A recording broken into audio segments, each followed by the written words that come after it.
অনাবিল আনন্দে ভাসছে বগুড়া সদরের গোকুল পলাশবাড়ি গ্রামের মোহাম্মদ ফারুক হোসেন ও জেমি আক্তারের পরিবার।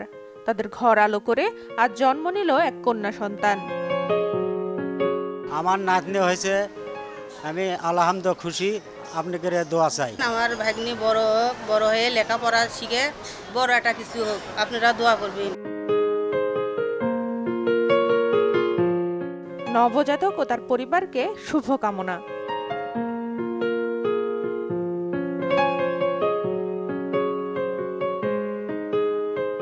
আমাদের লিটল স্টারের চাই double care twinkle baby soap, ত্বককে রাখে কোমল আর অ্যান্টিব্যাকটেরিয়াল ফর্মুলা রাখে জীবাণুমুক্ত।